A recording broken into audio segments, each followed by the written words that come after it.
Today in episode 72 of the podcast, we will be reviewing Final Destination Bloodlines, the final 3 episodes of Andor Season 2, and we'll be revisiting Rogue One, a Star Wars story. We'll also be giving you the rundown of the top stories of the week, including Michael J. Fox coming back to acting. I'm Brad, he's Josh, and this is We'll Bring the Popcorn.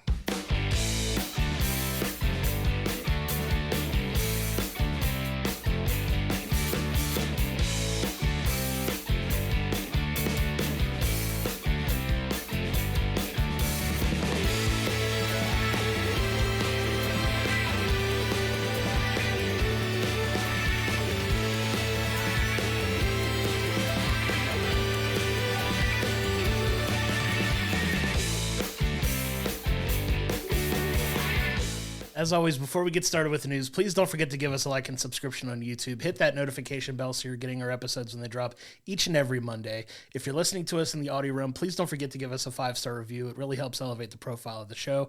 And as always, please go to willbringthepopcorn.com where you can get access to our social media information, our archive episodes, as well as our merch store so you continue to support the show in that way. Thanks again for your continued support.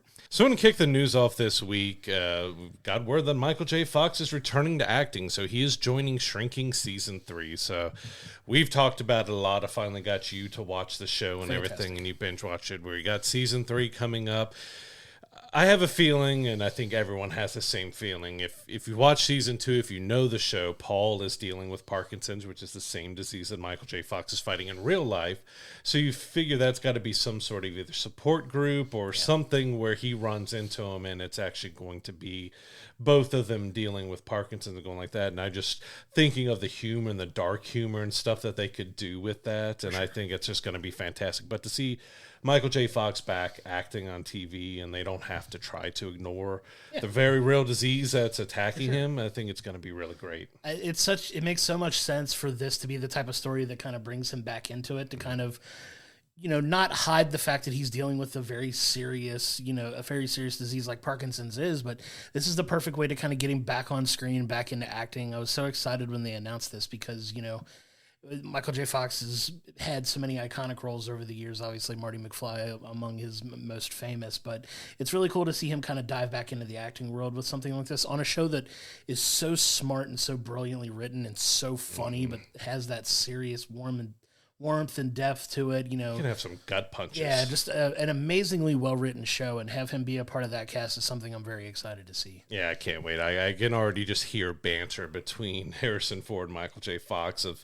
what jokes are going to come with, but I really hope that we get to see a heartfelt thing so he can bring more, like Michael J. Fox can bring more awareness to Parkinson's and how it affects people and stuff, but also give a solid performance and, shining light on what he actually goes through. Like, there's so much I could do, because we did end Season 2 with Harrison Ford giving such a passionate speech to his friends to say everything, like such an emotional moment, and we had a lot of emotional moments at the end there, and there's potential that Season 3 could be the end of Shrinking here. It's kind of same as Ted Lasso and a few others. So we saw Ted Lasso ended with Season 3 for a couple years. Now it's coming back for Season 4. Right. So right now it looks like Season 3 might be the end of Shrinking, but it's a heck of a way to go out and bring Michael J. Fox into the cast. Just an incredible show, like I said. It's awesome. He's a huge get for that show, and hopefully if it is the end of the line for Shrinking, that it can goes out on a high note that it always feels like it could potentially go out on, and it's one that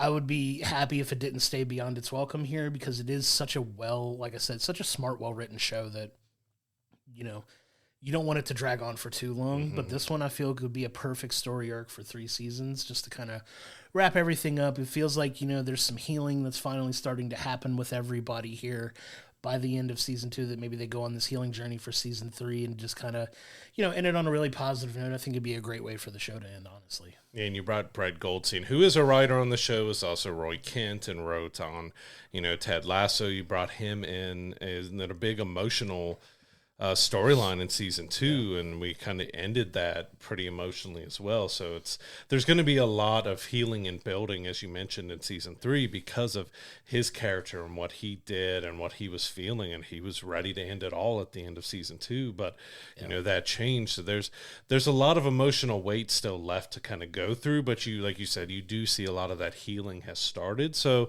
season 3 does feel like it could be a proper end to it, but if it went on for a couple more seasons, as long as the writing stayed up to the high quality and it was a story that we really felt needed to be done, it would be great. But yeah, Michael J. Fox, Harrison Ford, potentially being like, this is speculation. We don't know exactly what the storyline's going to be with Michael J. Fox and what he's going to be doing on the show, but that's our speculation, that we think that it has to be something where he's relating to Harrison Ford about his Parkinson journey. In real life, he's been fighting it since 1991. Right.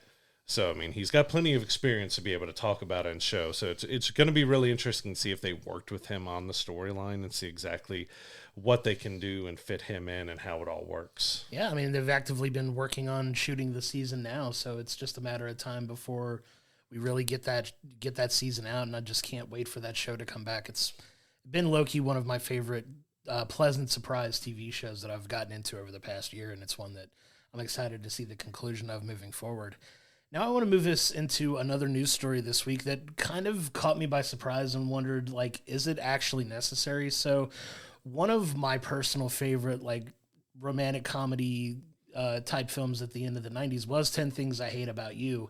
And now we've gotten word that there's going to be 3 more of these types of movies that are going to be made that are coming out over the next, several years. But it caught me by surprise. I was like, does this warrant its own universe? We jokingly say everything gets made into a franchise nowadays, but we got word that they're making 3 more sequels to this, and I just got caught way off guard with this one. Yeah, of course, this is what introduced just about everybody to Heath Ledger back in the day. That was one of his bigger roles. I believe you had Joseph Gordon-Levitt in that. You had Julia Stiles. The original director is behind these sequels, but it does feel like after so long that why are we, this was 1999, and now I feel old saying that's so long ago because that's when my brother graduated high school was back then. Now I'm making him feel old, so take that, John. Absolutely.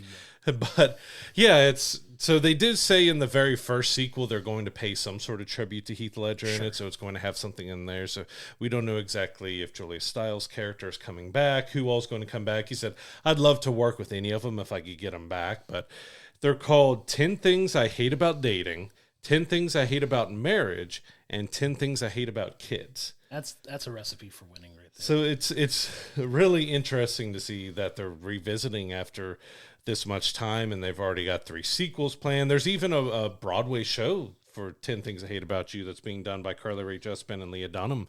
So for whatever reason, I guess 2025 and beyond is going to be 10 Things I Hate About whatever for the next several years. Yeah, there's some cute topics that you can kind of dive into and kind of tell a story about, but I don't understand the need necessarily to dive this deep into it.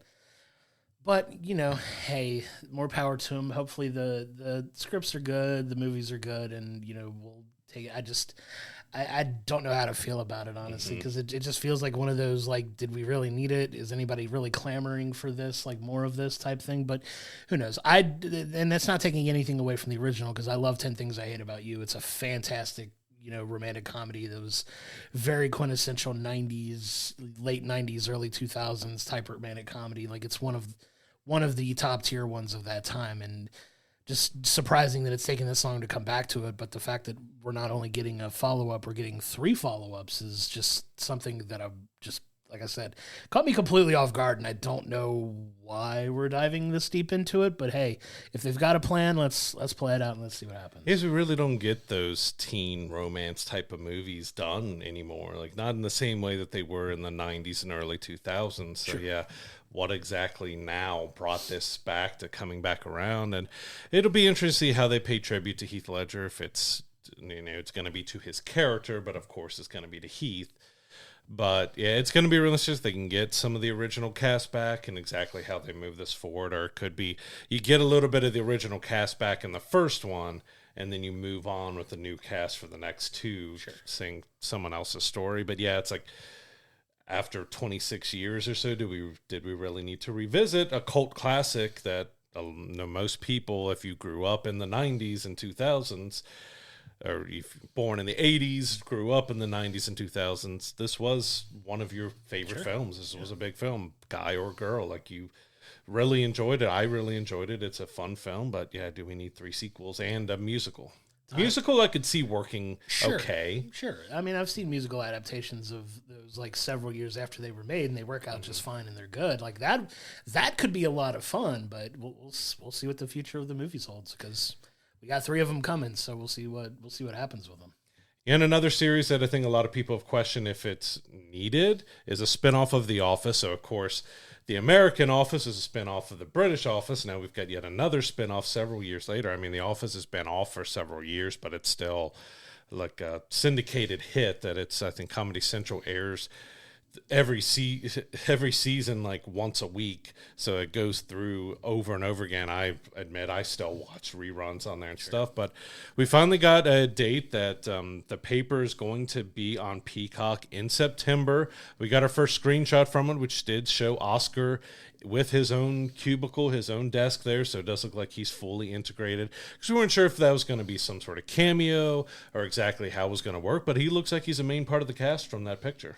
Yeah, it's going to be fun seeing Oscar in this new setting. But yeah, I'm curious to see what the tone of the show is going to be. Is it going to be some of that same kind of cringy type of humor that is kind of the standard for The Office, which for a show like that completely works and makes it so funny and so, iconic that it's been, like you said, this juggernaut of a syndicated series, that it's just as popular now as it ever was when it aired. And we'll see if that audience follows it to Peacock. I imagine the initial viewing numbers for that are going to be through the roof of people that, love The Office, that want to come back and, check it out and look for, potential cameos from other cast members. Because they've been kind of hush-hush on other people potentially showing up in it. I know there's been some rumblings that a few of the other Office characters are going to make appearances on it. Maybe not quite a John Krasinski or a Jenna Fisher, maybe, but maybe some of the others that... Maybe we get a story about Athlete, or that right. Pam and Jim went off to help do on, and there's a picture of them together or something. Yeah, like some kind of mention. I would still love if it was the other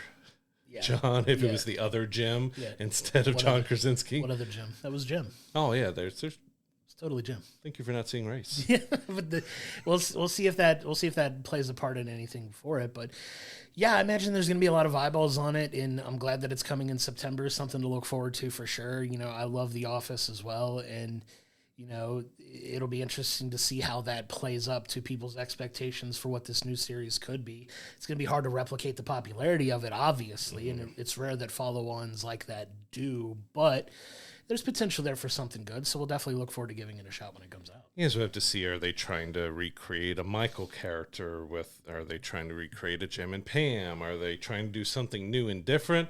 Or is it The Office rebooted in a newspaper field? Like, you've got Oscar, who can breach the gap between, but are they really trying to do something new, or is it just going to be a retread? And we don't really know until we find out in September. But I'll be watching at least the first few episodes to see how it does. We know may have to give it the whole first season, because the first season of The Office was very short, but it was okay, and it wasn't until that season 2 that it really took off into the juggernaut that it was, that they really got the stories and got everything set. So I think season 1 was fun, but it was season 2 that really started The Office off to be the mega hit that it was. For sure, and time will tell on if it has the staying power of the other Office, or if it's going to be another long line of unsuccessful spinoffs that we forget about, or we put on a list of worst spinoffs of all time. You never know. It's the you got to know the newspaper has to be using Dunder Mifflin paper. They have to be. They just have to be. And, with the digital age and stuff, there's some fun stories that they could dive into and tell for sure.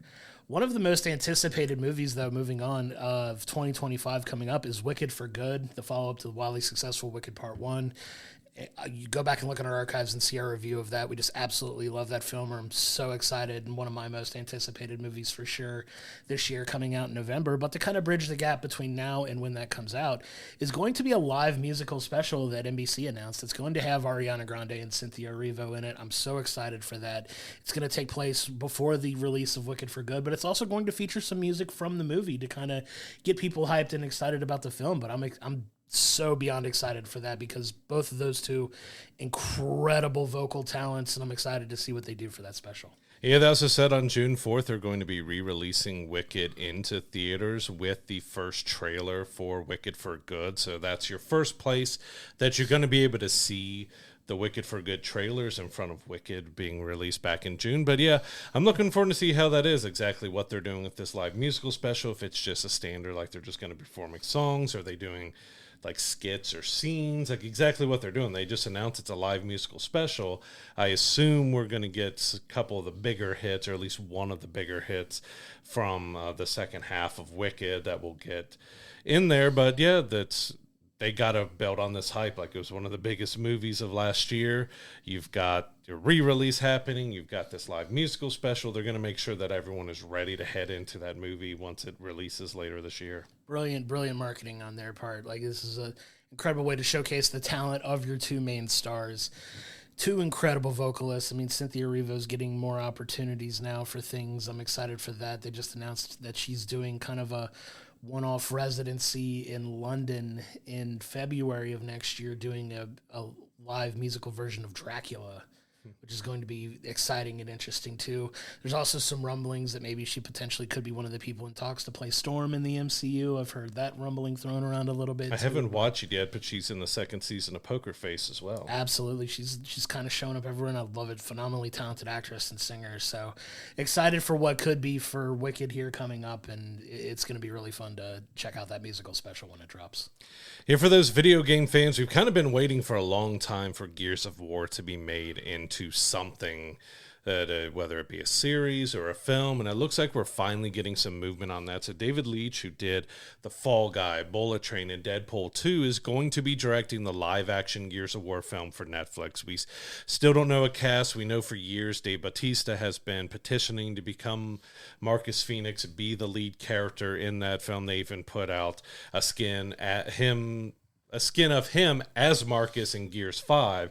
So the developers know that he wants to do it, but we'll see if he ends up being the main character or not. But, you got a guy who's done some good action films and stuff. It's going to be really interesting. Gears of War needs to be a dark, dramatic, gory, over-the-top, hard R type of film to fit the storyline and what I went through. And we'll see if it's going to be a direct adaptation of the game, or if they're going to make some changes. And if we get the Mad World song in there redone by someone else, like, there's a lot of iconic stuff behind that first Gears game, that even they're doing a remaster of the game that'll be coming out later this year as well. So that's another way to kind of get people hyped, that you get that, I think Gears 5 is a couple years old now.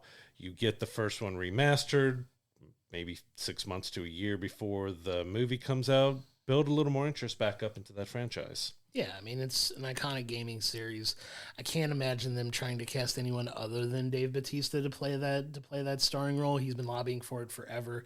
He's a perfect fit for it. He's just a phenomenal actor in his own right. He's come such a long way from his days as a pro wrestler, and now he's just kind of really carved this good niche for himself out in Hollywood as well, with, obviously wildly successful films like Guardians of the Galaxy and everything like that. But he's been in some other really good things outside of Marvel that, I think should come to the forefront for him. But getting him in a role like that would be awesome. I'm excited to see what they do with that. The Gears of War games are all fun, iconic games as well, like you said. Just excited to see what they do with the film. What elements from the games are they going to bring into the story? Because it's hard to make a full faithful adaptation, as we come to find out for things. But if you take elements from the game, put it into a story in a way that makes sense, I think they got some magical things that they could do with that for sure. There's plenty of things being chainsawed in half from the Lancer and everything, but it's going to be interesting to see if he bulks back up for it, because if you know the Gears game, like, the guys are all ridiculously oversized. You could get Terry Crews to be Coltrane or something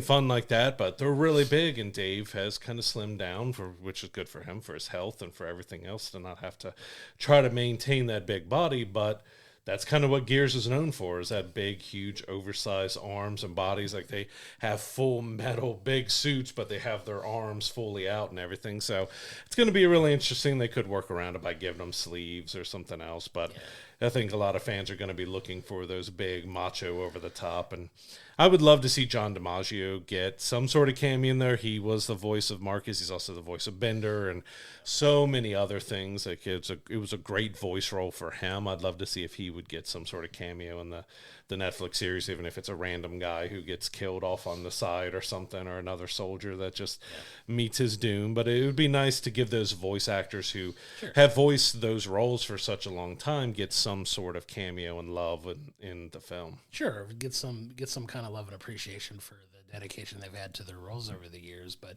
I'm sure no matter what happens, the internet will be calm, supportive, and just up in arms with nothing but positivity about the film. So I'm excited to see the discourse around that. Couldn't possibly be anything going wrong or sideways with that as far as the internet. The internet is perfect and kind. Yeah, can't possibly have anything negative to say about it. So time will tell. One of the things that's been kind of in the weeds, waiting to hear an answer on for a long time now, is a follow-up to Batman, the Robert Pattinson Batman, the Matt Reeves universe Batman. And it feels like we finally got a little bit of movement on that. So it seems like by the end of this month, we could finally get the first draft of the script for Batman 2, which has been a long time coming. Just wild. It feels like it's been forever since the movie came out. But, with the success of Penguin, everybody was kind of hoping they'd quickly move on a follow-up to it and have everybody buzzed and talking, but it's been one of those great mysteries. Like, we didn't know where they were with this project. Even Robert Pattinson, the star of the film, was like, it may be time to do Batman Beyond by the time I'm old enough to play Bruce Wayne again, by the time they get this film done. But it does seem like we have some positive direction now, finally. It's just crazy that this is the first draft being turned in. Yeah. Like, Matt Reeves has been sending in pages for the last 6 to 8 months to Warner Brothers to go over, but he has not provided them with a full script yet. So, like I said, we've been hearing about it it was known when they did the Batman that they would be following it back up with a sequel. Yeah. And for the first draft to be 4 years later after that film is kind of crazy that we're just now getting. So this isn't even a final. This is the first draft, and it was supposed to film already. Yeah. It was supposed to film like in March this year, and then it got delayed, and it got delayed again. Robert Pattinson's now doing Dune and The Odyssey and everything else, so it's looking like late 2025, early 2026. But if they don't get a script finished here, like, that's going to be pushed later and later, so we may not see this until 2027, 2028, 2029 because of... I'm glad he's taking his time and getting the story right and not rushing it out, but this is...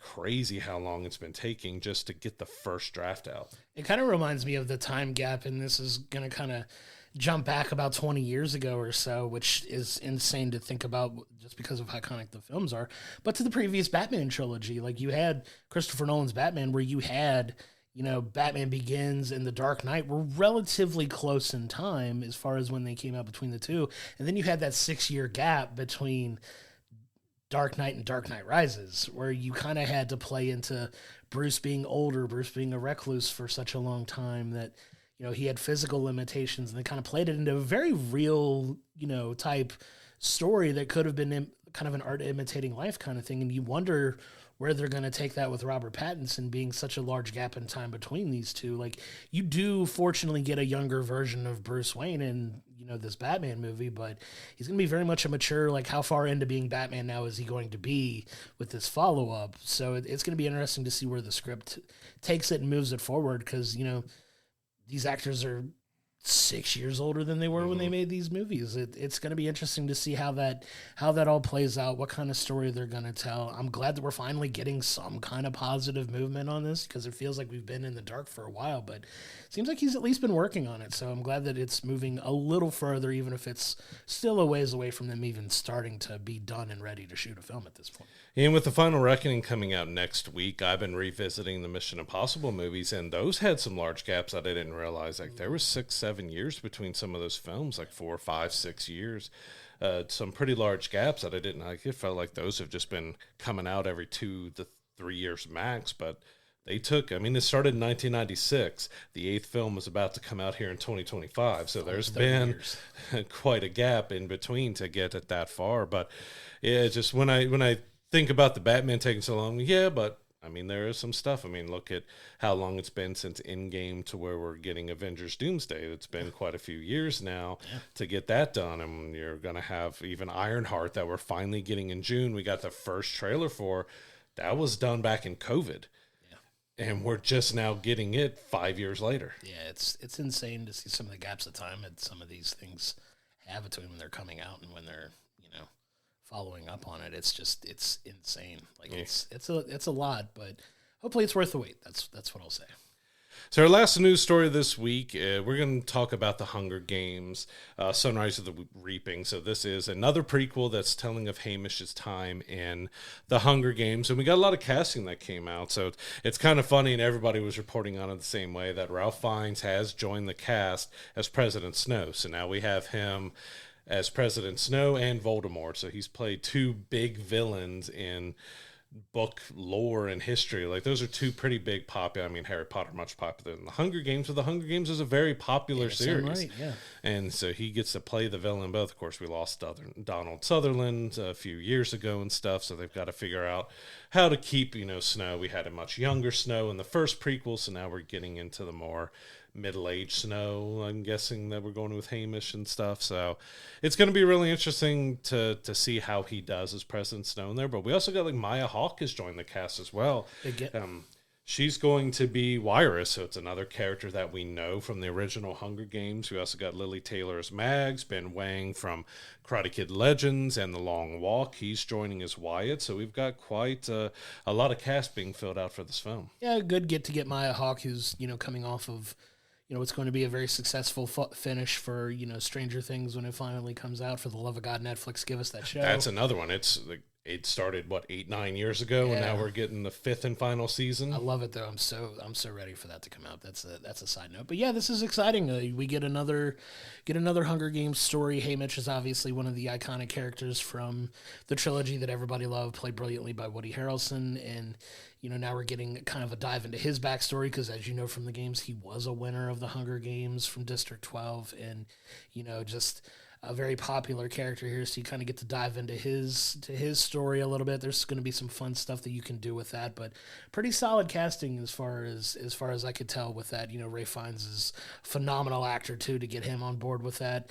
Just got to avoid President Snow giving the Avada Kedavra, thing, and the internet's going to have all kinds of fun. I'm assuming they're already well at work at making things. They'll be photoshopping him with no nose and everything. Oh, for sure. You have to at this point. It's just what the internet does. It's undefeated, but I'm sure they're going to have a great time and be fun and supportive with that as well. I just excited to see what they put together for that film, because that could be a lot of fun. Yeah, I'm looking forward to it. New Ballad of Songbird and Snakes. It was a fun movie overall. It didn't have the same impact that the original Hunger Games had, but it still had a heft and a weight to it. The games could have been maybe a little bit better than they were in there, because it was more about the drama outside of the games more than the games themselves with that. But it's really going to be interesting to see how Hamish is. I've got both the books. I haven't had a chance to read either of these prequels yet, so I really want to dive in and compare the book to Sunrise of the Reaping and Ballad of Songbird and Snakes, compare them both to the movie just to see how different they are from the books. But I have the whole series. I've read the original Hunger Games books. I just haven't got around to reading these prequels, but I'm looking forward to it. I've enjoyed what they've done with the Hunger Games. It's been a fun series to watch. Of course, we had a local from Union here who was part of the Hunger Games. Yeah. So it's going to be really interesting to see how this prequel ends up. They fast-tracked it. They announced the movie before the book was even out. Yeah. And moving it quick into production and everything else. They were you got it done. All right, let's go. Yeah, they were ready. They're ready and primed and ready to put this film together and get it out there. So now I want to move us into our film review of the week, which is Final Destination Bloodlines. We finally got a chance to check this out. This is the latest installment of the very popular horror franchise, the Final Destination films. These are all about finding creative ways for people to die. In this film, we start off with, kind of what looks to be a flashback into an old 50s kind of restaurant-y, flashback kind of vision here, where you have a young girl and her boyfriend who proposes to her at this restaurant, takes her on this fancy date into this brand new restaurant. And if you know anything about Final Destination, it's all about just the most absurd of circumstances that could creatively lead to ways of catastrophic things happening to people, and just all about finding creative ways to die. But you get this incredible opening sequence, but then you flash forward in time, and it's all this dream from a young girl named Stephanie, who is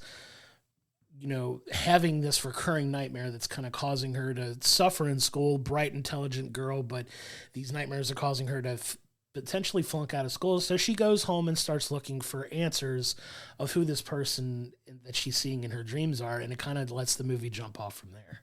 It's about her grandma Iris said. It's a premonition that she's had here about what's going on. She doesn't know what's true and what's not, and we don't really know that in the beginning until we get into the story to see exactly what that opening, and that opening was crazy. Like, yeah, it's every death in Final Destination is like a Rune Goldberg machine, because it's like, well, this penny gets stuck in a fan, that sets this off, and this knocks over a drink, that knocks over this, that obliterates somebody's face and causes a cave-in, and everything explodes and everyone dies. Like, it's ridiculous. That's what you go into these films for, is the ridiculous, over the top. How creative can they get with the deaths? Like, some are done much better than others. Like, some of them are kind of like, especially like in the tattoo parlor, was a little odd and weird. Well, I'm not going to go too spoiler on what happened there, but that was kind of okay.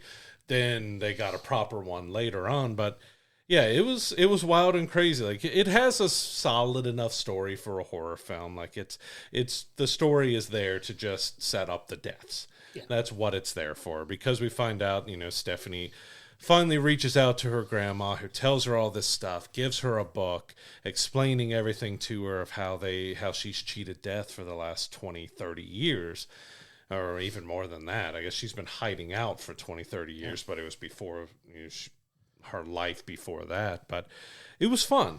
It had some ridiculous, over-the-top deaths, which you expect. That's what you want. You've got a lot of kind of throwbacks to previous entries, because this one is kind of, could be the last one, could not be the last one. I think it all really depends on how well it does. They're kind of talked about that it could be the last one, but it's been quite a few years since we got, I believe this is the 6th in the series, before we got the 5th one and stuff. But they definitely did some really over-the-top crazy death scenes in here. Like, some of them were way more graphic than I was expecting. Especially there's a garbage truck and some other things that was just, oh, okay, it doesn't cut away, it doesn't do anything. Like, you're seeing the explosion happen of someone dying very gruesomely. Yeah, it's very cartoonish in a lot of ways, but very graphic too. And like, we say fun, and fun's kind of a tongue-in-cheek form, but the creativity is fun. Like, it's very much a violent, graphic kind of film that deals with a ton of death, almost to the point where it kind of desensitizes you to it a little bit.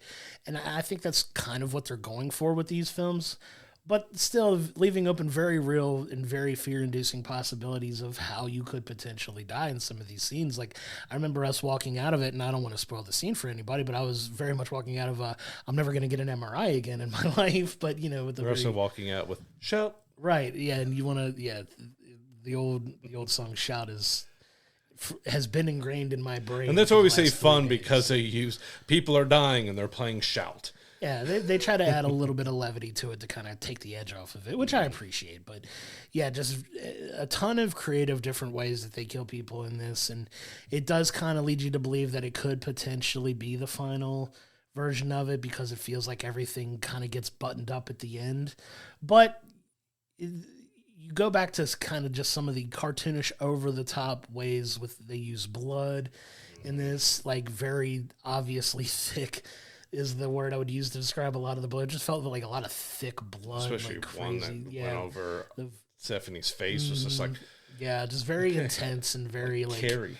Yeah, very, very over the top. It almost looked like somebody just threw a bucket of red paint on her. And now here's a 5-gallon bucket of blood. Right, it was just insane, but nevertheless, like, it's a fun ride you go on with these deaths and them trying to figure out why it's happening, and the lore behind it. It's a fun journey. It was a fun story. Like, it took you on this ride. It's very, very much not for kids, and I was stunned at the amount of kids that were in the theater for this with us. Like, why would you take your kids to something like this? Yeah, like, it's always been a humorous type of horror series, but it's very graphic in its violence. And we saw kids, they had to be under 10 years old. They had to be 8 or 9 that we saw going in there. Yeah, which is insane to me. I mean, you can do what you want with your own kids, but that's just crazy. Not my place to say. To be bringing kids into something that's that graphically violent. We watched it, and you and I were just sitting there like, ugh, like what the heck? Like, at some of the stuff in the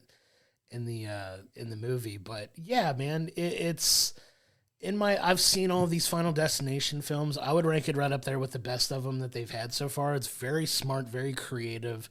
Story's just good enough to kind of keep things flowing along in a way that makes sense. And I think it's, like I said, I think it's one of the better ones that they've had. I'd put it up there too with the better ones that they've done. I think what it was about the third one is probably the best one still, but this is right around it. The first and the third, you could make that argument, were probably the two best, and I put it on par with both of those. Like it's still a really good, really solid horror film. Because the story's serviceable. You don't go into these exactly for a deep story. It's all about, all right, we found out that death has been cheated. Well, you can't cheat death. How is death getting its revenge? And that's basically the plot of all of them. But it's the inventive, new, creative ways that they do with the deaths. Even when they revisit some of the old ways of deaths, they do it in such an over-the-top, comical type of, all right, you're waiting for it. You know it's going to happen. Oh, wait. Nothing happened. Oh, okay. Here's a revisit to a classic. Like it gets you laughing because of that. Yeah, people are dying graphically, but they do it in a good, humorous way that it does give that levity. Like, yeah, people are dying horribly. Oh, let's play a catchy, fun song or do it in a silly way, especially like towards the end when they're talking. Somebody's like, yeah, but did you really? But did she really? But yeah, did it really? And then just the chaos chain happens and it's like, okay, oh, that's how we're going to end it, is doing it that way. Like it was fun. It's you go into these for that fun, over the top horror death. You're going for the absurdity, and it gives you plenty of absurd deaths. It gives you a few twists in there, but nothing like, and if you try to pick the story apart, you're going to find plenty of problems. Like if I was going to pick anything apart, it was probably going to be Iris's cabin. Like she's hiding out in this cabin to cheat death. She doesn't go outside, but she's basically built herself a death trap. Yeah. So how is she hiding from death within a death trap? It's the genius of the thought behind it, right? Like it's silly and absurd and over the top, and I just got a lot of fun out of watching this. Like it does in a way a good job of kind of desensitizing you to death. Like they don't use death in the, like, it's graphic and horrific, but not in a like scare the living crap out of you kind of death that a lot of other horror films try to do and try to bring that dread on. It's just more of a silly, absurd death. While it's horrible, it's done in a way with levity that I think works for this type of franchise. It even gets you cheering for a death from the original. God, yes. The original kind of opening. There's a death that happens, and then you're like, yes, you deserve that to happen. Satisfying. Even though it's for someone that most of the time, those type of characters are safe in horror movies. Yeah.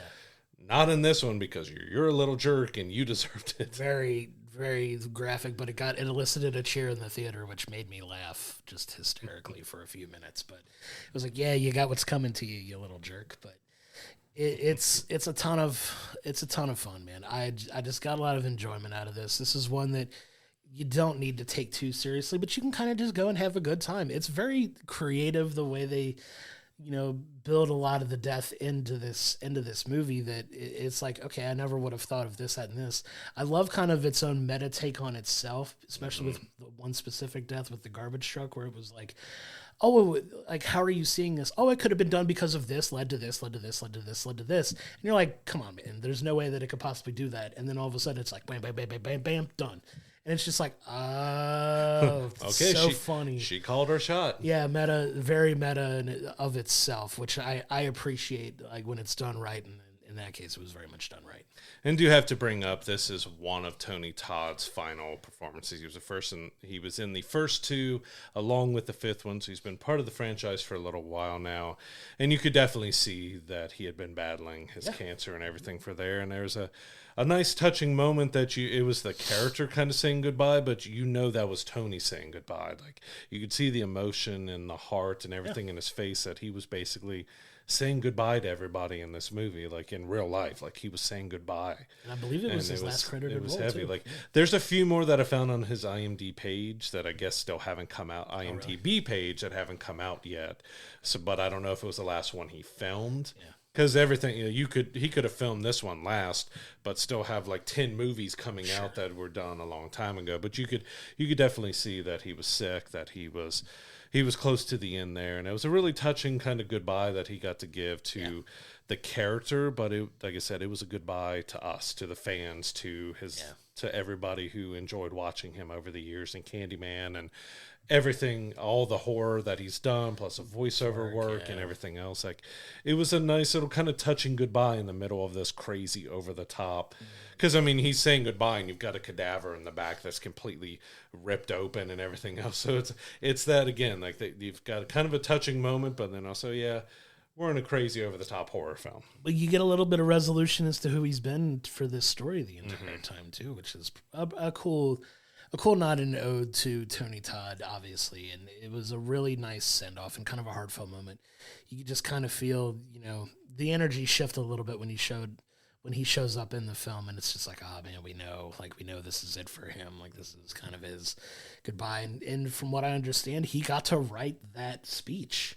Like, that wasn't prepared for him for the movie. Like, he got to write that and say that himself. It felt something personal. It felt like it was from Tony and not from JB. Right. It was really cool to get that moment from him, and it was kind of a take you out of the movie, but kind of kept you in the movie kind of thing, because it tied it together through the film, but it was kind of a wink and a nod to the audience too. Like, hey, like, I know I'm coming up on the end of my life, and I kind of want to send this message out to people. It was really cool. It was worth it to like see that scene, and I like this. Hopefully, people will clip that and let it be its own scene and kind of let that live on forever in the internet. But it was a really cool moment for him that I'm glad they got to put in this movie. Yeah, like I said, you definitely tell that he's much more frail and smaller than he normally is and stuff. And I think all of us were sitting in the theaters watching it like, oh man, yeah, like he's gone. What are they going to do here? And it was a nice fitting into his character, but also him, like, to get that goodbye. That got me a little bit, that he got to say a goodbye to everybody, because we do have the ballerina coming up where we have another actor who passed away that we feel like this is the last time we're seeing him. We keep getting a few more roles. I'm curious if we get something similar in the ballerina, but I don't think he really knew what was going on with him. So it's when those who know they're passing kind of get that moment in a film to kind of say their goodbyes. It's a touching moment that you didn't really expect to happen, even though you know that he had passed. You didn't expect Final Destination to give you a touching moment like that. Right, and it was cool that they incorporated in the overall story that we got here. But, in the end, Final Destination Bloodlines is a lot of fun. It's got the violence that you're looking for. It's got all the violence that you've come to expect from Final Destination over the years, and it mixes in the levity that kind of cuts through a lot of the seriousness of it to kind of take you on this really fun ride that finds creative ways to kill off characters, and just some of the most absurd, but in a lot of ways very practical reasons possible, just kind of dialed up to 11, which is kind of a calling card for this franchise overall. Me personally, I would put it up there with the best of the Final Destination series. I'm going to give this score about a 7.5. Like, I got a lot of enjoyment out of this film. It's not a perfect story by any means, but the plot does enough to kind of keep the story moving along. I really enjoyed the creative ways they incorporate death into this film, and it was just a really fun ride for the, about 2 hours that this film is, and it's well worth going to see if you're a fan of this franchise. I agree with everything you said. I was going to give it around a 7, because that's based off of pure entertainment. It was just something, even though it's a graphically horrific death film, sure, you can have a lot of fun with it, which is still odd to say, even though we know we've had a ton of these horror films that are that way, but it's just weird to say you had a ton of fun with something that's so graphically violent.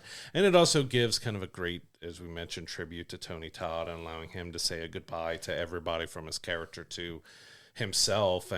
But yeah, it had some great practical effects. It had some wild deaths, but it was really entertaining. So it gets a solid 7 out of 10. I mean, it's not going to compare to some others that might be 7 stuff too. This is based off of being a horror film that is just purely entertaining, but I had a fun ride with it.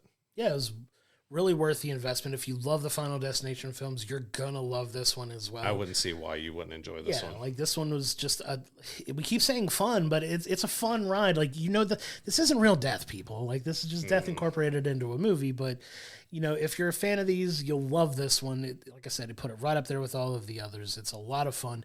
Go see it in theaters. This one is well worth it. You get some winks and nods to previous films as well. They do incorporate a log truck at some point in this that kind of made us laugh, but one worth going to see for sure if you are a fan of this franchise or the horror genre in general. One definitely worth adding to your rotation to check out for sure. Yes, Final Destination Bloodlines is in theaters now. Go check it out and come to our comments, come to our Discord. Andor and let us know what you thought of it. We think you're going to have a fun time. If you enjoyed pretty much any of the other Final Destination films, you're going to enjoy this one. Yeah, it's right up there with any of the other ones that have come out, and probably right on top with the best one in the franchise. And now the time has come for the end of Andor. We've got the final 3 episodes of season 2. Again, this is going to be just like the last few. Heavy spoilers. We're talking about all of it. We've got the final 3. We know how it ties into Rogue One now. But, I mean, 7, 8, and 9 is still my favorite 3 of this series overall from season 2. It was fantastic. But these last 3 were really good as well. So we start off with Luthen and Clea's story. So that's basically the entirety of episode 10 is about them, about how they came to be together, how they kind of started the rebellion, how they started everything. We got to look at Naboo, which we haven't really seen in anything since then through their eyes and stuff. And it was a really touching story because we get that the Empire's closing in on them. They figured out who Luthen is and what he's been running, and they have to shut things down. But we also get the reveal to Luthen that they're building a Death Star. We finally know everything that's going on. All of the kyber crystals that have been collected, all the materials, all the stuff they've been doing has been about this brand new planet destroying a weapon called the Death Star. And we still get some darkness from Luthen in it as well before the end, but we get a really emotional story that we get a bunch of flashbacks of how, Clea and Luthen met, and how, kind of how war had affected Luthen and Clea both, and how their journey went together, that she ended up becoming like a daughter to him and everything. And it was a really touching episode. Yeah, because in some of the flashbacks they have, them going on their journey of trying to start this rebellion and just kind of starting to try to survive on their own, and how the creative ways they have to go about doing it. And they know they need, money, and they need, things to kind of get stuff going. And you see this really, it's a cute interaction in the first place that they go, where he's trying to sell this artifact to get some money, and he's trying to kind of haggle the price up a little bit to kind of, not rip off the person, but still try to get a good amount of money for it. And they're not budging, but Clea jumps in, and she's a young girl at this point, to try to talk to him. And she's like, "Oh, is this your daughter?" And she kind of looks back at him, looks back and goes, "Yes." And, it was a really funny, just a cute little aside for there. It was like, "So I'm your daughter, huh? And you're my daughter, huh?" And he's like, "We'll be who we need to be." It's just like, kind you're of Clea now, I'm Luthen now, let's go. Right, and that's kind of the genesis of their relationship, really, and just him kind of helping raise her to kind of see why the rebellion is as important as it is, because she witnesses some very gruesome acts by the Empire and executions. And it just kind of reinforces that need for the rebellion to exist, and her reconciling that, and growing up, seeing all these awful things happening, just kind of help really radicalize her, and have her in that mindset of doing whatever is necessary to make sure the rebellion is successful. And it was a really powerful episode to kind of see how they got to this point, because you do have this episode where Dedra shows up to Luthen's antique shop, and Luthen's still trying to, wrap things up so he can get away to be with the rebellion here, leading off of the episode 9 fallout and everything that happened by the end of it. And you get a kind of face off between Dedra and Luthen, where Dedra's kind of cornering him in his own antique shop, like, "I know who you are. I know who you really are. Like, I know what you're really about." And, you get Luthen basically like having his own out of, stabbing himself, like, "I'm going to die for the cause." Like, it's a very intense moment. And, luckily for the Empire, I guess, they have the building surrounded and kind of attend to him where they can potentially save him, but he winds up in this very heavily secured hospital. But it was a really heavy and intense moment where you're like, oh man, like, now you kind of start to see why some of these characters don't make it into Rogue One. And, it kind of takes off the story from there, where it's just, you just get all kinds of fallout to set things up for where we know we're going to wind up with Rogue One.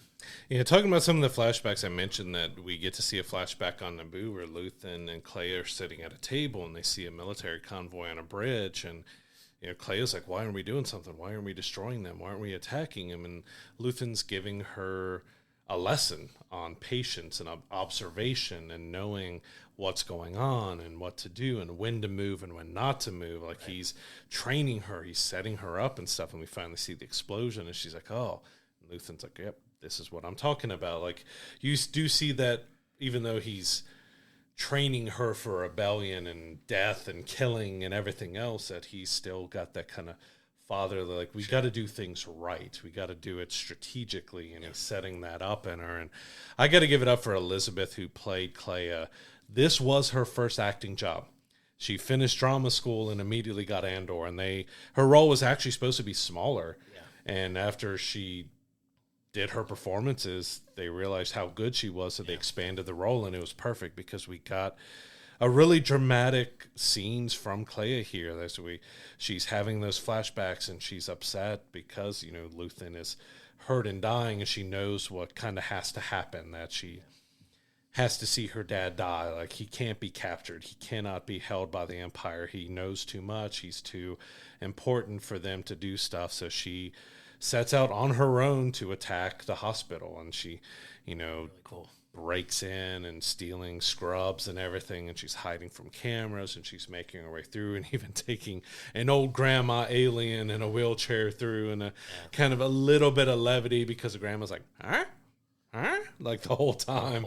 Like, but it was that little bit of levity because you knew what was coming up, and you know, Clea takes out a few, you know, she bombs the parking garage, and you get the Empire going away. But we also get Dedra gets arrested because everything that she did was not by the Empire. It was her own doing. She went behind the backs of everybody to do the raid on Luthen and to bring him to the hospital. So she ends up getting arrested in this, which sets off kind of the end of her character, which we'll talk about a little bit more. But we've always wondered exactly what Dedra's motivations and everything were, and we saw with Cyril and everything with what happened on Gorman that she's kind of all in on the Empire now. He had some goodness to him that he kind of got to show towards the end and how he felt, but Dedra is just one of those full, like, she's an Empire girl that's not going to be safe. She's going to do whatever needs to be done because that's how she feels. And there's some great scenes between her and Krennic and everything else where she's being interrogated and all that. But the scenes in the hospital with Clea trying to get to Luthen, and then when she finally gets to Luthen, was just such a heartbreaking scene. Yeah, because, I mean, you know, he can't, like, he's in too deep. Like, you can't, you know, can't have him potentially being, you know, what we know is going to happen, where they kind of torture for information and kind of get everything they can out of him to give up the plans about everything that's going on with the Rebel Alliance. So we get the unfortunate, you know, end of Luthen here by the end of episode 10, and kind of leads us into episode 11, where we, you know, jump in with everybody here. Everybody's moving full forward, you know, with, you know, the fallout of everything. You have Dedra, the fallout with Dedra, and, you know, what's going on with her. You get to jump into Cassian. You get to jump into, like, everything that's going on here, and it's really just kind of a breakneck pace to the end of this series from here on out, where, you know, they're doing everything they can to line up with what's going to happen in Rogue One, and you really get a start to that resolution in these last two episodes. Yeah, 11 was a little bit, I'm going to say fun, even though it was dark, because we get Alan Tudyk back as K2SO, and he's got some great lines that even when we're going to talk about, because we did revisit Rogue One and stuff, like, you forget just how funny K2SO was in the film, and you get some more lines in here that was just, like, really good. He's counting down how many orders they've disobeyed and stuff, and he's like, we shouldn't be doing that, because you get a scene like where they're playing domino type of game, and he's like just ribbing on him. Like, it's really fun to see that kind of lightheartedness out of a killer robot that we've seen do some really dark stuff. We know that Tony Gilroy talked about there was actually a horror episode with K2SO that they had to cut because it didn't really fit and stuff, but it was going to be something really dark with that bot, and we get that levity from Alan Tudyk that's kind of needed because it's a very dark, you know, Clea has escaped the hospital, the Empire's looking for who did it, she goes back to the safe house that's kind of already been gutted and burned, and she's putting together a radio, she's sending out a Morse code type of signal to finally get someone to come help her.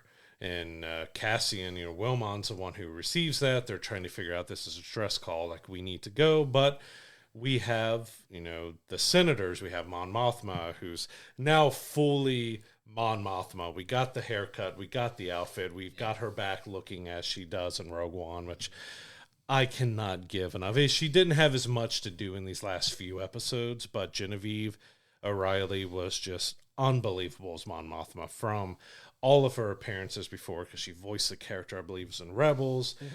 She had a small role in, Revenge of the Sith, and then Rogue One, and now what she did with Mon Mothma and her arc through Andor here, like, utterly fantastic. Yeah, she's amazing. And you get, now you start dealing with the political nature of the rebellion, right? So they have this structure in place where they're very militant, very strict, very strategic on how they operate. And, you get this distress signal from, Kleia on Coruscant that they have to go and save her. Like, they have to go and get her off of this planet. So Cassian more or less just decides to obey a direct order from, his superiors in the rebellion, and he goes off on this mission unauthorized to, go help save Kleia, because he thinks that this, in his mind, this is a signal coming from Luthen. So this is a signal that he comes from. He still doesn't know that it's not, Luthen sending the signal. So he thinks he's going to, go save this person who is crucial to the rebellion, despite the differences that they've had. They've had differences of opinions this entire time. And, ultimately, Cassian is on Luthen's side, no matter how much they may butt heads. So he thinks he's going to save his friend. Unbeknownst to him, it's Kleia. But at the same time, he's on a breakout mission to go, on this rescue. And you get that shine on K2SO here because, Cassian's all gung-ho about going and getting it, but he's not as prepared as he thinks he is for what's awaiting him there to kind of, get to where he needs to get to throw the Empire off just enough, the ISB that's chasing after him, to pull this rescue mission off. So there's some fun little spy, like throwing off signals into other buildings and kind of leading them on a wild goose chase while they're trying to get to Kleia. And you finally get, them reuniting here at the safe house at this level. And, there's a really heartfelt, back and forth with Kleia and Cassian, where Cassian does discover that Luthen's gone and, the impact that it starts to have on him. And, they have this conversation. Now they're planning the escape, and it ends episode 11 with them finally finding the right level in the building. The Empire's closing in on them. Closing in on them in this place, and it just leads into a really fun last episode of the show. I really like the scenes between Kleia and Cassian here because it's been another year. This was another year time jump, and as we left with the last time Kleia and Cassian were together, it was to get Mon Mothma out, and she called him out. We all have been fighting for so long, just like you have. We've given everything to it, and you just want to hide and get away. And it's a year later now that this is the first time they've seen each other in years. She's like, it had to be you, didn't it? Yeah. And she's upset. She just lost basically her dad. Yeah. And the guy who's been running the rebellion and got it all started, and she's upset. And she's kind of, you can see it in her face and her eyes and everything with Cassian. And Cassian's trying to kind of talk to her and defend everything that's he's had to do, that he's still here, he's still fighting and everything, and I'm on your side, I'm here to rescue you, just like Luke Skywalker to Leia, I'm here to rescue you. Right. But it was really interesting, kind of this setup. This was definitely a big setup episode. It's a setup how we get the rebellion to fully pop off, because we see the Empire has word of rebellions popping up everywhere, that everyone's fighting against them. They feel like, we were so close to peace and everything, and the rebellions have to keep fighting against us. And it really sets up for a final episode that has a lot of weight and has a lot of drama to it. So, we pick up with that Empire, and episode 12 is closing in, and we get K2SO, who's been told to stay in the ship like he usually does. Mm-hmm. And it's a good thing he doesn't ever listen, because he goes and he takes out the pilot of the Empire ship, who's kind of destroys the radio for all the others, is left in open comms, so no one can really talk. And, we get a little bit of Melshi. They're ready to leave, so they go down the hallway, and Melshi comes out, and the Empire's just looking at him, don't move. Kind of comedic that he's what do I do here? Okay, let me run back. But, we know nothing too bad was going to happen because Cassian has to do Rogue One still. So, but we get a concussion grenade goes off and it knocks Clea out, and Melshi's the only one who's really fighting back. And then you get Cassian who finally gets his wits about him and he's covering her up. And you think that the Empire is going to get the drop on him, and then K2SO saves the day and comes in and beats the crap out of everybody and throwing them around and killing them stuff. Really and fun.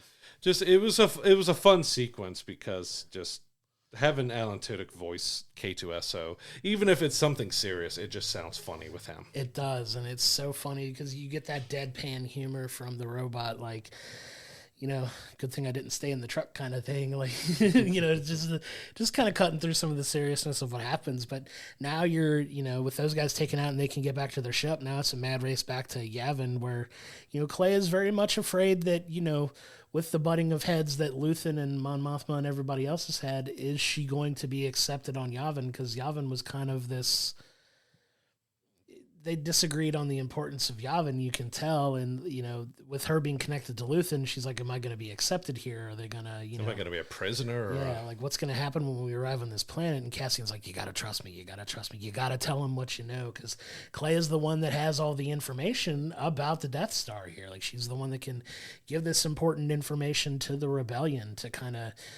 hey, this is the very real existential threat that we're up against here that they've been working on. And, everybody that's in this position of power still doesn't believe that it's an actual real thing. And you get some of that diplomatic BS that you have to deal with the rebellion sometimes that kind of helps them get in their own way. But you get her back, you get her faculties together, and there's a really interesting conversation that happens there where they kind of try to downplay Luthen's importance here, like we're all part of the rebellion. But even you get a really powerful speech from Cassian at that point where he really goes to bat for Luthen here. Like, are you really going to disrespect and dishonor everything that this man has done for the rebellion? Like, there would be no rebellion if it wasn't for him.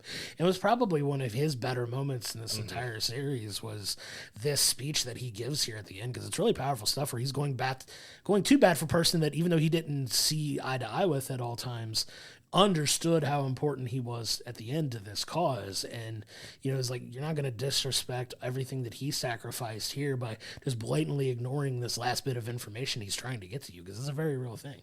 Yeah, because Cassian just lays it out like, I know more than anybody the bad stuff and the good stuff and the hardships and everything else, and looking straight at Mon Mothma, who kind of knows the same. Like, we can't ignore this. Like, he may have been a lot of things, but this isn't a lie when it comes to the information and everything else, because they didn't want to believe him. They didn't want to believe that they have a weapon going out. And I was laughing a second ago to look at my notes again with K2SO. Like, when they're coming back to Yavin, they're kind of swarmed by X-Wings because they're being taken as prisoners, and they're trying to figure out exactly what they're going to do. And K2SO's, I plan to tell them I was kidnapped, and puts his hands up and everything else. Like, it's that great levity that you need in such a dark and serious series and everything else. But we get Saul and Mon Mothma talking. We kind of get to see exactly setting up where Saul is, that he has kind of gone off the loose end. He's basically formed his own rebellion outside of the rebellion. He's operating outside of anybody's laws or rules or anything else, that I'm going to do whatever I feel like I need to do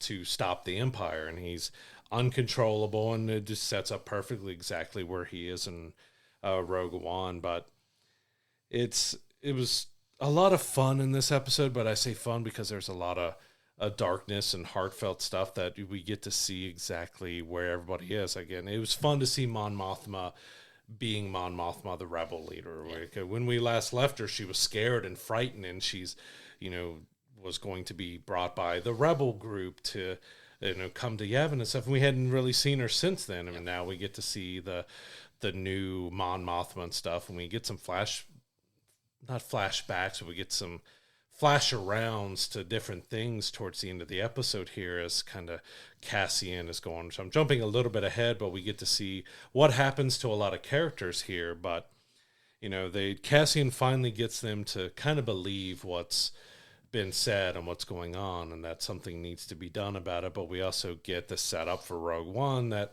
there's this mole inside of Saul's group that's from the rebellion. He's trying to reach out to the rebellion. He's called 6-7 different times, but he will only talk to Cassian. Of course, this is the guy that we kind of kick Rogue One off with, that Cassian meets in the alley and everything else. So we kind of get that connection of, okay, now we know where Cassian's going to go, because finally, once they get the, Mon Mothma and everybody on board, it's time for Cassian to head out.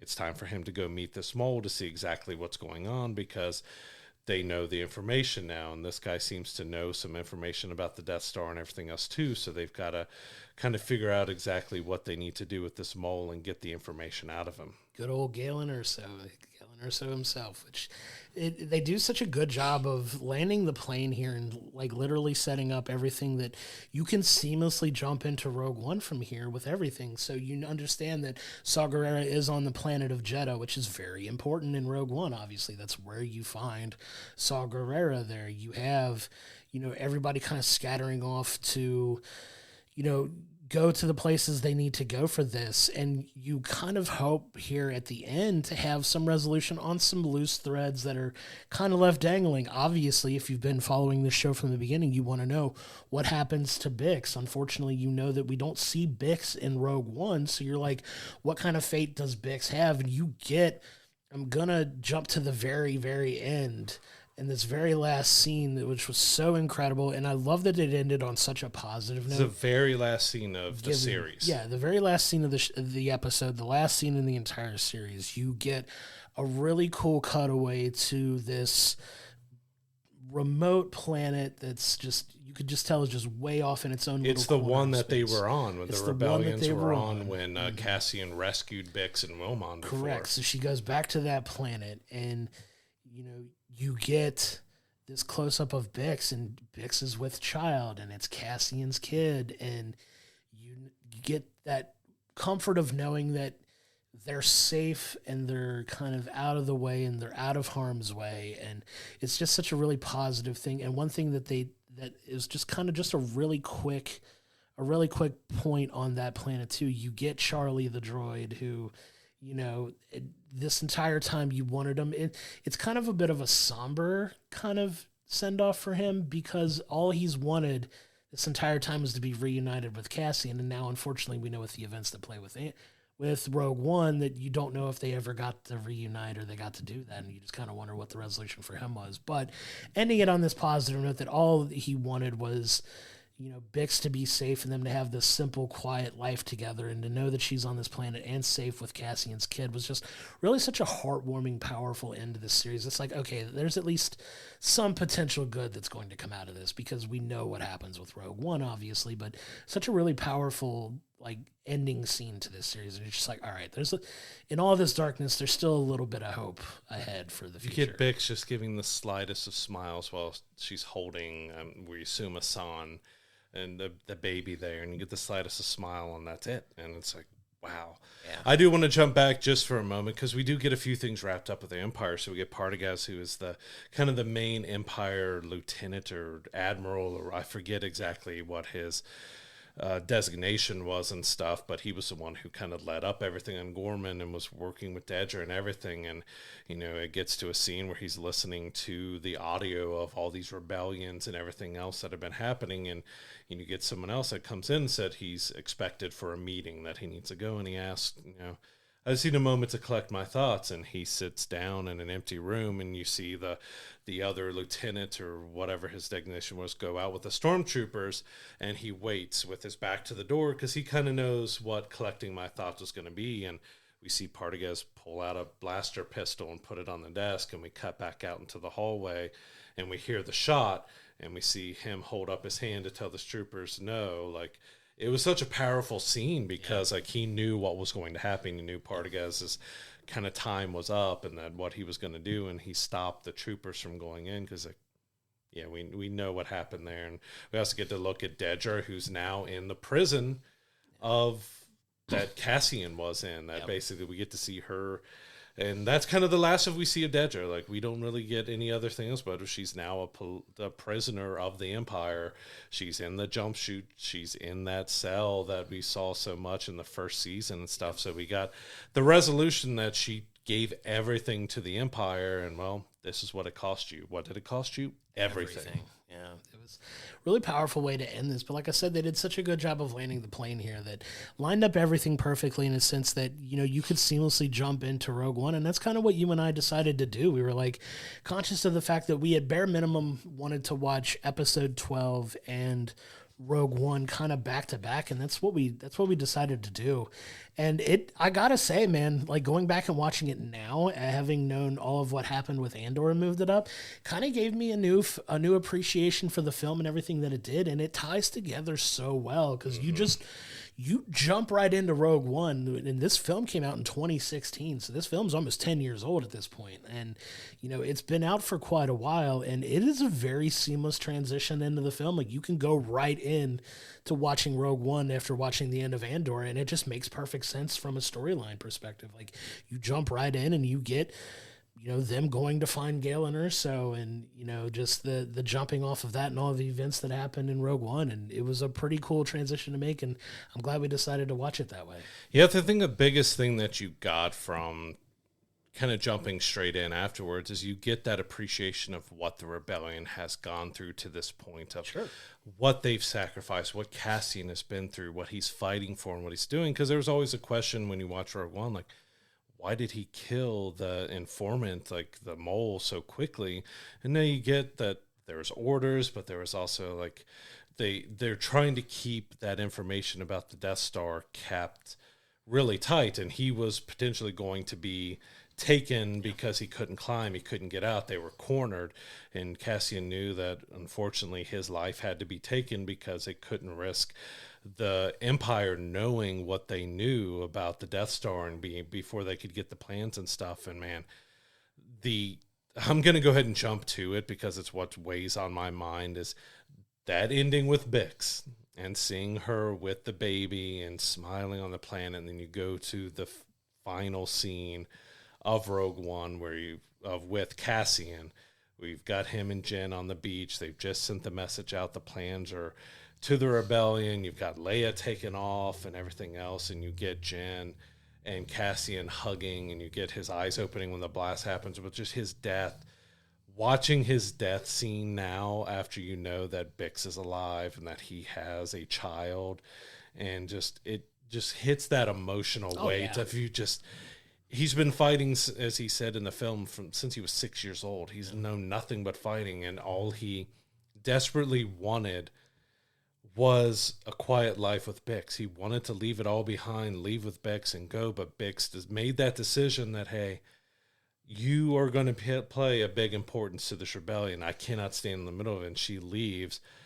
But her leaving to make him be part of that ended with his death, even though he has the woman he loves and the child. Yeah. Like, it just had such a bigger emotional impact when you see what he had kind of given up, and that she was the reason in the end that he died because he continued on with it. But there's also that hope that Bix is continuing on with her child, and she's going to be able to live and survive, and their family is going to be able to go on because of his sacrifice. Like, it just added such an incredible weight to it. And I did see somebody who said they worked on the film, worked on Andor. So at some point in the series, Cassian loses his blaster, and he ends up taking Bix's blaster. That's the same blaster used in Rogue One that he would use in Andor. So what he fought to the end and shooting Krennic and everything else was Bix's weapon. Yeah. So it just added such another layer of everything to it. Like, oh man, like there's such a love and a connection to Bix, and she's the reason why the rebellion survived and went on, because she let Cassian go, but he's also got a wife and a kid out there from her. Like, it's such a poetic ending to it all, and just adds that emotional depth to his death scene in Rogue One. Yeah, it just breaks your heart all over again, man. It really does, because it's such a gut punch in that movie. Like, it's so rare to have these types of films where, like, you don't win. Like, the good guys don't win in this movie, and it is such a devastating, heartbreaking thing, because you got so connected to these characters, and then in one fell swoop, they're gone like that. And you see the greater importance and you see where it kicks in. And that's where I love a good interconnected story. And, you get the awesome end of, Rogue One with Vader going on the rampage to try to get those plans from going out. And they wind up breaking away just in the nick of time to deliver the message to the rebellion. And, the cool superimposed version of Carrie Fisher in that one. It is just a really cool ending to that film. But yeah, man, it just adds that extra heft and weight to that story that you see Cassian and how he's fully integrated with the with the rebellion by that point. He's upgraded to the role of captain again, and it's just such a cool transition into that film that they did such a good job of bridging that gap in this show. And we were kind of wondering, like, how are they going to bridge this gap from where we find casting at the beginning of Andor to the end where it meets up with Rogue One. And they just did such a beautiful job of telling that story of kind of the early uprising of the rebellion to where they get in Rogue One, which is the real kickoff to the rebellion finally getting the upper hand on the Empire and ultimately defeating them. Obviously, spoiler if you've never watched Star Wars before, but come on, Josh. It's been 40 years. Like, come on, man. But, it's just a cool way to connect all of those stories, and it's just such a beautiful way that they did it, and it added such an extra, like you said, an extra stakes to an already gut-punching and heavy movie, and it just made it that much better, in my opinion, that if you do plan on watching Andor and getting to the end, I cannot recommend enough going right in and starting Rogue One at the same time, because it lets you see that film a little differently, and I wonder if it's going to bring more people around to Rogue One, because Rogue One, for a lot of reasons, is a very polarizing Star Wars movie because it doesn't have the traditional beginning scroll of the story like all the other Star Wars movies has. It kind of cuts some of those tropes that Star Wars had, and it's kind of its own thing. And as you mentioned, it's where the heroes lose, but also win, but mostly lose. Yeah, it's a heavy loss movie, and it's not that feel good, hope for the rebellion kind of thing that you're doing until the very, very, very end where the story's going. But it's such a cool bridge in between those that I think I got more appreciation for the movie. I did as well, yeah. Having to go in, and I already liked the movie to begin with, but watching how Andor played out and how it connects here, and then going back and watching that movie again, it added an extra gut punch to the end when they did. I mean, you're just like, I knew it was coming, and it was still heavy, and it was still, coming off of the emotions of how Andor ended to how Rogue One played out. It was so good, man. So well done. Hats off to the writers on Andor for telling an amazing story over the course of 2 seasons to kind of get us to Rogue One and just kind of fill in that time gap of the early stages of the rebellion to where it really kicks off for those next sets of movies. But absolutely fantastic job. Easily the best dialogue and writing and everything they've had in Star Wars. Like, as much as we love the original trilogy and stuff, George Lucas was never the best at writing dialogue. Sure. He did had some problems and issues. There's some iconic lines and stuff that happened, but between the prequels and the original trilogy, there's some bad dialogue, and Andor's dialogue carried such weight and such heart and such just everything. Like, this is some of the best, if not the best, Star Wars that we've had since the original trilogy. Like, it's done so incredibly well. It's something that you do, but you don't have to be fully invested in Star Wars to enjoy, because you can watch it for the emotional impact and the heart, and there's plenty of political commentary and everything else, depending on, there's a lot of innuendo of what the political commentary means. So depending on the sides that you are on, that you might not like it because of that, but if you actually give it a chance and look at it, like Andor was such an incredible series. Like, season 2 was incredible. I still say 7, 8, and 9 were the most incredible episodes they gave, but 10, 11, and 12 did give us such a fitting into these characters, leading us into Rogue One. And a lot of people agreed with us that watching Rogue One right after episode 12 was a thing to do, because it was the #1 movie on Disney Plus this weekend. Yeah. So everybody went back and revisited, and it was well worth it. So I think it's at the point now that we can give our rating for season 2. And if we wanted to do a revisit, like, of course, Rogue One came out long before we did this podcast, so we could go back and revisit our feelings on that and give it a rating. But for Andor season 2, It started off slow. We can get that it had a lot to build up to. Those first 6 episodes, while good, were very slow, but 7, 8, and 9, 10, 11, and 12 really just solidified just how amazing this series is. I'm going to give it a 9. Season 2 is a 9. It was just fantastic. Like, Genevieve O'Reilly was so good as Mon Mothma. Diego coming back as Cassian, and what he did there was fantastic. Clea, Elizabeth's first acting job ever, she was fantastic. Skelly and Skarsgård, as always, was just utterly brilliant as Luthen. But this was a fantastic series that led into Rogue One perfectly, that added so much more depth and heart to Rogue One. It's a 9 out of 10 series for me. Absolutely. I would put it on as a 9 out of 10 as well. It's, in my opinion, the smartest writing that anybody associated with Star Wars has done up to this point.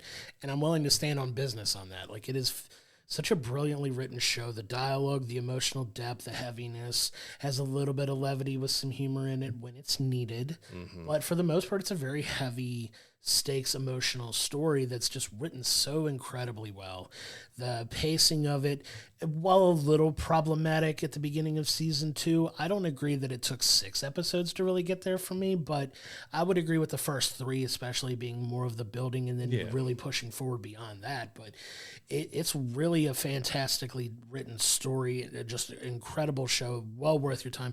You don't have to really be a Star Wars fan to appreciate this, because it's not your typical religious overtones of using the Force. There's not a ton of Force and lightsabers spy and all thriller. that. It's a very spy heavy rebellion against the uprising of an evil empire kind of story that, it's so well done. There's a lot of heavy stakes that's paid off very well. Go back and watch Rogue One as well when you're done. I cannot recommend doing that enough. It's just the perfect way to cap off such an incredible show that I can't wait to dive back in and watch the entire thing from start to end now, because I didn't really dive back into season 1 before season 2 started like I wanted to, but I'd love to go back and watch the whole thing over again at some point. It's not very easy bingeable because of how long it is, but I would love to go back and watch all of it. I love it for that reason, though, because it's not a 35, 40-minute episodes. Most of these episodes are like an hour long, or pushing an hour, or 45 minutes to an hour, where some of these other series, like I love Mandalorian and Grogu, but like Mandalorian a lot of times had like 30-minute episodes and they felt very short and very stunted for the stories they could tell. But this does a good job of taking its time and telling the stories and getting you invested in these characters. It's just so well written, such a smart show that some of my favorite TV I've seen in a hot minute. Like you said, episode 7, 8, and 9 is one of the best 3-episode story arcs I think I've ever seen in any Star Wars Wars property. Or not. Like, it's fantastically well done and worth the time alone just to get invested for that. But it's such a well-told story and just really helped tie into a movie that I'm hoping a lot more people that were not as into Rogue One kind of come around to having watched Andor and how it ties into that and the full story of why we should care about those characters when they... Because that was a lot of the criticism I saw of the story. Like, why are we supposed to be so invested in these characters that ultimately don't, quote-unquote, mean a lot to the overall story that we were given at that time? Well, now you can go back and watch Andor and care about these people. Like, it's worth the investment now, and just hats off to the people that made the show. It was fantastic. It was brilliant, and a show that I absolutely loved. And the time jumps worked, and I think the time jumps actually helped with the time of Rogue One, because we know Rogue One happens days before A New Hope, and it ends the same day of New Hope. Like, when Leia leaves on the ship, A New Hope picks up moments later. Right. So, like, it moves directly, as Andor moves directly into Rogue One. Rogue One, you get more solidification that that's moving directly right into A New Hope. So I kind of want to do Andor Season 1, Andor Season 2, Rogue One, and A New Hope all together. So, A New Hope originally was the Star Wars film. It wasn't planned, or was initially thinking it was going to end up being this 40, 50-year run of it was, that it was just Star Wars. It wasn't A New Hope yet. So I think seeing Rogue One and going right into A New Hope might have a new impact as well. But I wanted to stop at Rogue One for this, But I think I want to go back and watch Andor season 1 and 2, Rogue One, and A New Hope, and just see how it all kind of moves together. Because I think they moved into A New Hope really well. Sure. But you get that darkness and that heartfelt emotion and everything from Andor and Rogue One into A New Hope, and see the stakes and everything, and see if even Andor had an effect on how you feel about A New Hope is what I'm kind of curious about now. Like, we all know and love the original trilogy, and we know those films like the back of our hand, but I'm really curious to see how I feel, if it changed my feeling on A New Hope at all. Like, sure. I don't know if it will fully, but I think that emotional impact might carry a little bit more into if I watch it in a binge setting. Yeah, it's definitely one worth potentially doing. Like, if you can find the entire timeline of all these stories and just kind of watch them in order and see how well everything flows, it'd be interesting to see, like, how that all plays out for sure. But all of the episodes of Andor Season 2 are available now on Disney+. Please go check that show out. Come to our YouTube page, come to our Discord, let us know what you think of the show. If you have the same feelings about it as us, we'd love to talk about this show with you. Just such an incredible journey going on it feels like we've been watching this show forever now, but it's only been 4 weeks, and they did such a good job of pacing the show that it's one that I'm still super excited to talk about. So come to our Discord, come talk to us, let us know what you think. If you watch Rogue One following into it, let us know if you have a new appreciation for that film too, because we found that we liked it even more than we initially did. That's what I was going to ask you. If you were going to give Rogue One a rating now after watching Andor, like, what do you think your rating of Rogue One would have been before Andor? And do you feel like you gave it extra points after watching Andor? I think when I initially watched it, I probably would have given it like a 6.5, 7 out of 10, just out of my initial watch. Like, I enjoyed the movie, but I was still kind of the, okay, why do I need to care about these characters just because they, fought valiantly to get these plans of the Death Star to, like, it felt like it was a cool movie and it was done well and, like, it had a really cool emotional ending to it, but I didn't know how I felt about it. Now, after going back and getting the Andor story, I'm going to bump Rogue One up to like a 7.5 to an 8. Like, I think it adds that much more emotional heft to the story, knowing what we know now about how everything plays out. But it definitely bumped it up a full point for me, for sure. Yeah, I bumped it up a full point, but I think I started with Rogue One at like a 7.5 for me initially, and I would put Rogue One after Andor up to a solid 8.5. Like, it gave you just that much more emotion and reason why. Why should you care about these characters? Andor gives you the reason why you should care. Sure. But yeah, I'd give Rogue One now a solid 8.5. Like, it is definitely the best of the modern Star Wars films, but that emotional impact really helps from Andor of, well, this is why Cassian is this way. This is why he was ready to take out Jin's dad. This is why he was willing to take out the Mole and Saw's group. This is why he was willing to do everything because of Bix and because of everything he's been fighting for in Luthen and Mon Mothma and everything that's been going on.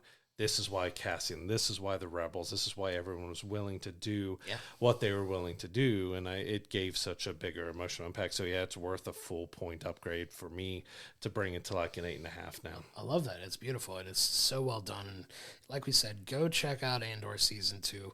Lead it right into Rogue One. Watch it at the end if you get a chance.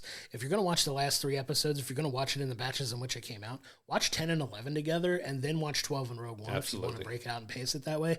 Perfectly ties in everything together. It's so well done, and I'm thankful that we went and watched it as we did and went along with it and decided to do Rogue One as well. Fantastic way to end that show. Yeah, so moving on to what's coming up this week, we have kind of our first big start to the summer blockbuster season, I would say. We have Disney's Lilo and Stitch live-action adaptation, which, of course, Disney's live-action adaptations haven't been the greatest. They've been okay. But Lilo and Stitch is one that, for me and my family, were really excited for because it's a character in a movie that we really love. Like, our car is called Stitch. We have Stitch everywhere within it. It's a blue car, has everything stitched out on it. We're really looking forward to this as a family. I'm looking forward to it, as even if I didn't have my kids to bring into it, I'm looking forward to seeing it. You've got the original voice actor for Stitch in there, so you've kind of still got that same heart. Like, if they would have went someone else, I don't think it... Already, without seeing the movie, I don't think it would have as much impact as having the original voice of Stitch back, because it's such a unique, funny character that it's got to have that person who brought that soul and brought that character to life in live action here. So I'm really looking forward to seeing what they do with it, and hopefully it's a solid adaptation of the animated movie. Yeah, for sure. Lilo and Stitch is one of the more iconic modern Disney films. Like it's got such a huge following that going into this heavy Memorial Day weekend that we've got coming up this week, it's notoriously a big kickoff for summer blockbuster season as well. But we have two huge movies coming out this week at the same time.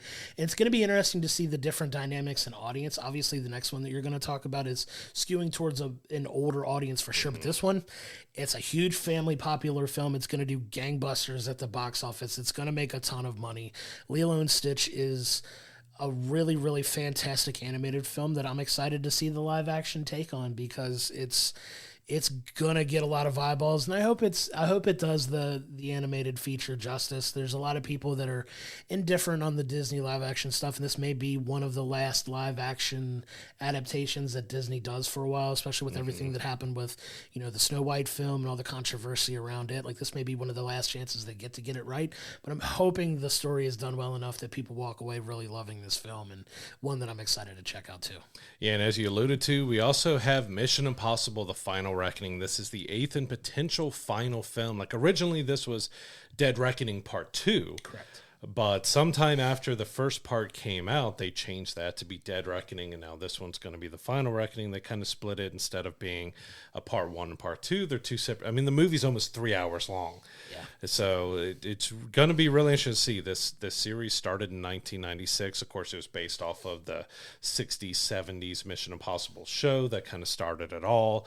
It's going to be really interesting to see if this is the final one. Tom Cruise is getting older. He's still doing incredible stunts and everything else, so we don't know if maybe they'll reboot Mission Impossible. I don't know if Tom Cruise would allow, while he's around, Mission Impossible be done without him, but it's going to be really interesting to see if this is the final one, how it ends it for the series, because it has been one of the most consistent since, I think, Mission Impossible 3, Mission Impossible 3 to 4, when it really kicked off what we know of Mission Impossible now. It's been such a consistently good, solid action summer blockbuster since then. Like, it's been a really solid series. I mean, of course, everyone has mixed feelings on John Woo's Mission Impossible 2, and the first one has been back and forth. This was the first time I've revisited Mission Impossible in a long time, the very first one.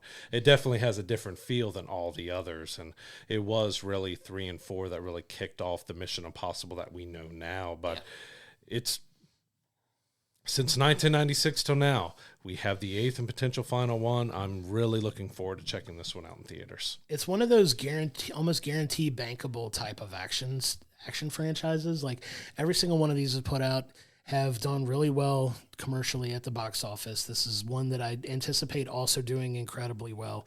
Having the extended holiday weekend is going to benefit both movies, I think. I think both movies are going to do really well. Like I said, a little bit of dynamically different audiences, obviously, where the more older, mature crowd is going to be more involved with seeing Mission Impossible, but you have the families too. I know we're going to check out both films, and we're going to talk about them in our next episode, but this is another one that I'm very excited with. I love Dead Reckoning. I thought Dead Reckoning was one of the better Mission Impossible movies of these last few that we've gotten. Like, I put it up there with Ghost Protocol as one of my personal favorites. Fallout was really good too. Like, this just consistently good movies. Like, they do over the top action, spy, thriller. One thing I can say, just kind of tongue in cheek, I'm so glad this movie's finally coming out, because it feels like for the last year we've seen this trailer for almost every single movie we've gone to see, just goes to show how much we go to see it. But just for my sanity, I'm gonna be glad that this movie's finally coming out so we can get some different previews in the movies. One last time. But yeah, one last time. But it just feels like we've been seeing the preview for this for so long, and it's finally here, and I'm excited to check it out. Yeah, on demand this week, we have The Legend of Ochi, the family fantasy adventure film, coming out on May 20th. So that's one I was looking forward to see. I didn't go to theaters to see it with my family and stuff. There's kind of mixed reviews on it. But I'm really looking forward to checking out. Probably will be waiting to hit streaming before I check it out to see exactly what I thought. But it did use a lot of practical effects and stuff in it too. But it's just one that was, I think the timing of when it came out just did not work for it. Yeah, it's one that I've been waiting to check out too, and We'll definitely check it out on streaming once it hits, but it looks like it's close to getting there now. Here on the streaming side, we have Fear Street Prom Queen on Netflix. That'll be dropping on May 23rd. So this is the fourth film based on the R.L. Stine book series. So, of course, he also did Goosebumps that we grew up with as kids reading. I remember I would get those books. And, I mean, they were thin little horror books for kids, but I would sit there and I would read through one after another. Like, I remember having a chair in the middle of the living room where I sat, and I think I read two of the books back to back in like one sitting. Yeah, they were the popular books at the book fair when we had them as kids. Everybody wanted to go get the latest Goosebumps book when they came out. So definitely one that, hits you right in the feels of, childhood for us. But excited to check that one out because I've checked the other ones out. They've been pretty solid, decent films. So I definitely wanted to check out at some point for sure. Yeah, the Fear Street ones are ones I never read, and I never checked out the film. So I may go back and revisit afterwards here. But we also have one, again, Apple TV Plus, we love you. You have incredible films and TV shows. Take another drink, Josh. But we have The Fountain of Youth coming out on Apple TV Plus. This is a John Krasinski, Natalie Portman action-adventure film dropping on May 23rd as well. But I've seen one trailer that just kind of came out not too long ago. Like, there's been no hype build. There's been no marketing build. You've got two major stars in John Krasinski and Natalie Portman in this, in an action-adventure Indiana Jones meets Uncharted type of film, but there's been just no marketing for it. Apple marketing. Do a shot. We talk about it all the time. Like, come on, man. Like, this is just, I can't. I don't have the fight in me anymore to tell Apple to promote their stuff better. But you got big stars in your shows and your other properties. Like, you just hope for word of mouth to push your product for you. In some ways it works, in some ways it doesn't. But this is one I want to see. It looks cool. I'm excited to check it out. I'll check it out this weekend at some point when it drops on Apple. But man, just, you get stuff like this and you don't tell anybody about it. Like, I don't know if we're just not in the right algorithm to get these things, but and we're watching everything and we're just not seeing anything. It feels like these are like the best kept secrets in Hollywood sometimes, and it's just like, it's really only if you're watching Apple TV Plus stuff do you see anything on Apple TV Plus. Past that, you don't hear about it. Yeah. Like, there's an incredible catalog of stuff there, and it should get more viewership and eyeballs than it does, but that's an Apple problem, not an us problem. Over on the TV side, we have Pee Wee as himself. So this is a 2-part docuseries on the late Paul Reubens and his most infamous character in Pee Wee Herman. This is going to be a really interesting documentary to check out because he's not without his controversies. Of course, he had his arrest and problems and issues, but Pee Wee's Playhouse was a huge kid series. And you also got Pee Wee's Big Adventure and the movies and stuff they did based off of Large Marge and everything else that's iconic and memorable, and that bicycle and all that. Like, it was something that exploded. It was one of the first things you ever saw Lawrence Fishburne in, which you forget that he was in Pee Wee's Playhouse and part of that stuff too. And it's going to be really interesting to see exactly how much they dive into it. Of course, he was another one that we lost to an illness that no one really knew that he was battling. He was in Batman Returns. He even showed back up in Gotham as well when they did that and stuff. But he's always been kind of a polarizing person and character, and it's going to be really interesting to see exactly what this docuseries goes on about. If it's mainly about Pee Wee, if they're going to dive into more of the serious, darker stuff. I can't imagine they can't avoid it, you know what I mean? So we'll see the duality of the man versus the role he played and see how far they dive into his personal business. But yeah, definitely one to keep an eye on for sure. Yeah, that'll be out on HBO on May 23rd. We also have The Librarians, the next chapter. So this was something my wife introduced me to. So there was Noah Wiley did this Librarian series of like films and TV shows and stuff that aired on TNT and others that aired for a while. And they're fun kind of, I would put them like National Treasure type of just action adventure series and stuff. So they're kind of rebooting it with a sequel series here that'll be on TNT on May 25th. I'm looking forward to checking it out because, like I said, my wife got me into the older Librarian stuff, and we watched till the series that was running ended and stuff. I'm curious to see. They were not always the greatest, but they were fun. Yeah, I mean, I've heard some positive things about it. It's never one that's really landed on my radar, but you got another series coming out of this. If you're fans of that, please check it out and let us know what you think. If it's worth the time, we might add it to our rotation as well. But that's going to do it for this week's episode. We've got a huge dual blockbuster week coming up. This coming week, we are going to be reviewing the live-action Lilo and Stitch film, as well as Mission Impossible: The Final Reckoning. Excited to go see those two movies and come and talk about it here on the podcast. But until then, I'm Josh, he's Brad, and we'll see you next week.